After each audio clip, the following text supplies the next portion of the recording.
Dalili ya 5, kuwa uko kwenye vita ya kiroho bila wewe kujua. Hii ni dalili ya 5 ambayo inaonyesha kwamba wewe upo kwenye vita vya kiroho, lakini hujajua kwa nini upo kwenye vita vya kiroho, na hujajua dalili uelewe kwamba hapa napigana vita ya kiroho. Maana nimesema kwamba hizi ni dalili ambazo mtu unakuta anapigana vita ya kiroho, lakini yeye hajui kama anapigana na vita vya kiroho. Dalili ya 5, vikwazo vinavyojirudia katika eneo moja la maisha. Vikwazo vinavyojirudia katika eneo moja la maisha. Unajaribu kusonga mbele, lakini kila mara unapojaribu kusonga mbele unajikuta kuna kitu ambacho kinakuzuia usisonge mbele. Hiyo ni vikwazo vinavyojirudia katika eneo moja la maisha. Inaweza kuwa ni kwenye biashara. Kwenye biashara yako, kila ukianza kusonga mbele tu kwenye biashara, ndipo ambapo unaanza kusimama ghafla, mtaji unaanza kuporomoka, yani mtaji wako unaanza kurudi chini kabisa. Au unashangaa kuna vitu ambavyo ulivinunua moja kwa moja vinashuka thamani. Hiyo ni vita ambayo inajirudia mara kwa mara kwenye maisha yako. Ukiona dalili kama hiyo, ujue wewe unapigana vita vya kiroho bila kujua. Unapoanza kwenye biashara yako, kila ukianza tu kwenda viral, unaanza kuanda umepanda, ghafla shangaa umeshuka. Moja kwa moja ujue unapigana vita vya kiroho bila wewe kujua. Na hii hapo imekuwa ikitokea mara kwa mara. Kila unapojaribu tu ungeanza kuinuka, ungeanza kuona kwamba hapa sasa mtaji wangu unaenda kukua, unashangaa mashambulizi ya ghafla yanakuja. Mara magonjwa yanaingia, unashangaa kila kitu kinaanza kuvurugika, kinaanza kuharibika. Ujue kwamba wewe unapitia kwenye mashambulizi ambayo adui hataki uweze kuendelea. Lakini unashangaa kila unapokuwa mpaka sasa mtaji unaanza kukaa vizuri, ndipo matatizo ambapo yanaanza kuingia, magonjwa yanaanza kuinuka, shida mbalimbali zinaanza kutokea. Mara unashangaa kesi zinaanza kukuingilia kwenye maisha yako. Kila biashara yako inapoanza kusimama, ndipo kesi ambapo watu wanaanza kutokea. Unashangaa magonjwa ndio wanaanza kutokea kwenye familia yako, na ukiangalia wewe ndio mtu ambaye ni tegemezi kwenye familia yenu.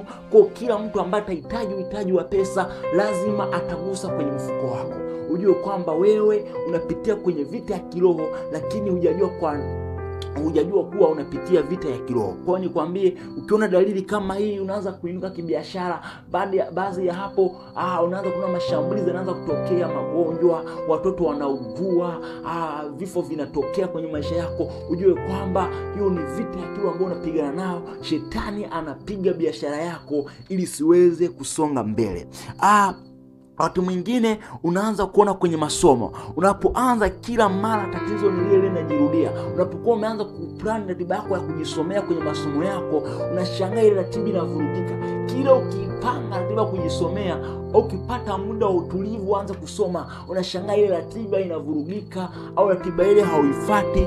Unashangaa unapata kizuizi cha ghafla, vikwazo vinaanza kuinuka. Kila ukipata mtu wa kusoma naye mzuri ambaye atakusaidia kukuvusha, kwa watu mwingine hauwezi kujifusha peke yako. Watu mwingine unahitaji kuunda magrupu na watu wengine. Kila unapokuwa umepata grupu ambalo ni muhimu sana kwako, ambalo una kabisa hili grupu linaenda kunisaidia mimi kufaulu kwenye masomo yangu, kwenye mitihani yangu, moja kwa moja najikuta ile vikwazo vinainuka ndani ya grupu. Mara ile grupu imeharibika. Watu wengine wameanzisha grupu la kujisomea, moja kwa moja lile grupu baada ya kuwa na progress ya wiki moja mmefanya vizuri zaidi, na baada ya kuwa mmefanya lile grupu mmejikuta moja kwa moja kila mmoja waredi wake umepanuka.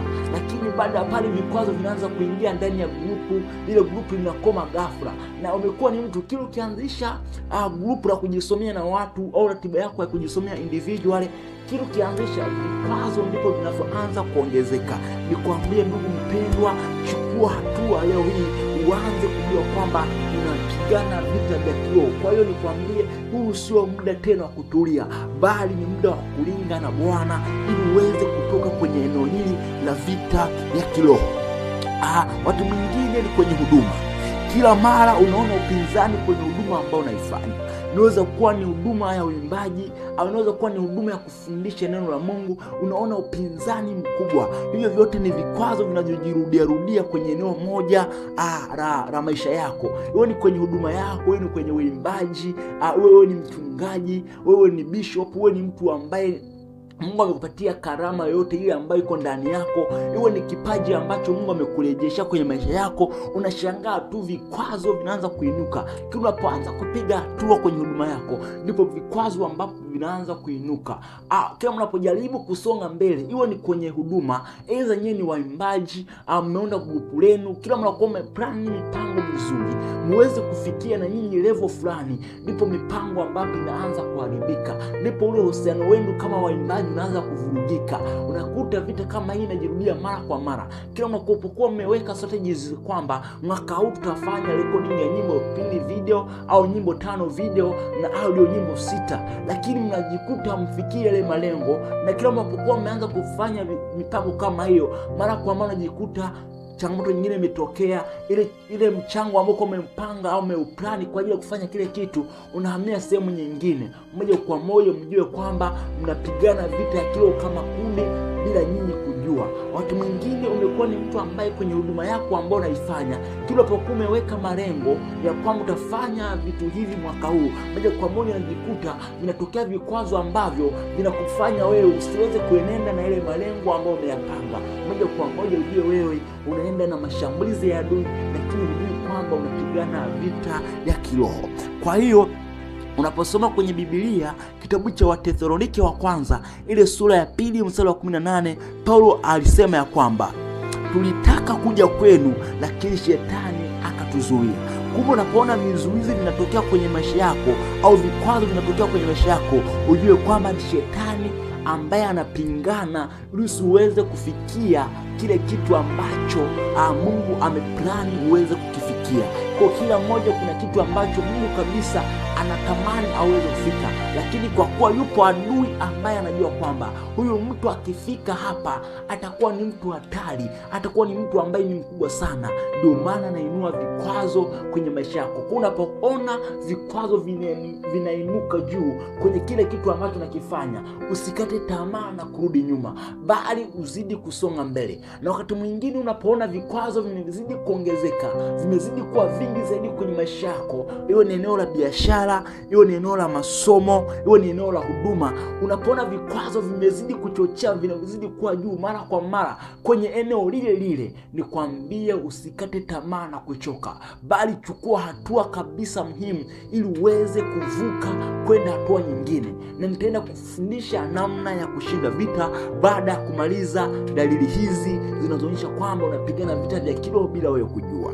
Dalili ya 6, kuwa unapigana vita ya kiroho bila wewe kujua: hisia ya kukata tamaa na kujishusha thamani yako.